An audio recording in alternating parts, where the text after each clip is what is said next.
మంచి మగ్గం work blouse stitch చేసామన్నమాట. ఇది మన ఆన్లైన్ కస్టమర్దే, అంటే యూట్యూబ్ షార్ట్స్లో చూసే వచ్చారు. ఇది సారీ పర్పుల్ ఇంకా రెడ్ ఉందన్నమాట, లైట్ పర్పుల్ ఉంది. ఇలా 2 కలర్స్తో టాజిల్స్ వేసాము. ఇవి కొంచెం హెవీ టాజిల్స్, ఇలా 2 కలర్స్తో వేసామన్నమాట. చాలా బాగా వచ్చాయి, సిల్క్ థ్రెడ్ టాజిల్స్. దీంట్లో ఉన్న బ్లౌజ్ కాకుండా కస్టమర్ సపరేట్ క్లాత్ తీసుకొని స్టిచ్ చేయమన్నారు. ఇలా సింపుల్గా వర్క్ చేసాము. వాళ్ళ పాపది అనమాట, చిన్న పాపది. ఇది back neck work design already మనం చేసామన్నమాట, మన పాత షార్ట్స్లో ఉంటుంది. ఇలా మోతీ ఇంకా స్ప్రింగ్ వర్క్ అయితే చేశారు. ఎంత కట్ డిజైన్ చాలా బాగా వచ్చింది స్టిచ్చింగ్లో.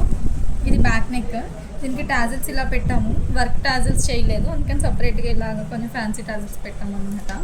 నాకు బ్యాక్ నెక్ వర్క్ చాలా బాగా నచ్చింది. ఇది హ్యాండ్స్కి మిడిల్లో నెట్ యూజ్ చేసాము. ఇలా కర్దానా లైన్స్ చేశారనమాట. హ్యాండ్స్ డిజైన్ కూడా చాలా బాగా వచ్చింది. మేడం వరంగల్లో ఉంటారంట, వాళ్ళ రిలేటివ్స్ ఎవరు ఇక్కడ ఉంటారని అంటే తెచ్చిచ్చారనమాట స్టిచ్చింగ్ కోసం. చాలా చిన్న బ్లౌజ్, క్యూట్గా ఉందన్నమాట బ్లౌజ్. ఇంకా వర్క్ కూడా చాలా బాగా వచ్చింది. ఇది ప్యాడింగ్ చేసాం ప్రిన్సెస్ కట్లో, ఫ్రంట్ హుక్స్ పెట్టామన్నమాట. అండ్ ఈ బ్లౌజ్ వర్క్ ఇంకా టాజిల్స్ ఇవన్నీ ఎలా ఉన్నాయో కామెంట్ చేయండి. దీని వర్క్ ప్రైస్ నేను కామెంట్ బాక్స్లో పిన్ చేస్తాను. ఇంట్రెస్ట్ ఉన్న వాళ్ళు చూడండి. ఇలాంటి మరిన్ని మంచి మంచి వీడియోస్కి మా ఛానల్ సబ్స్క్రైబ్ చేయండి.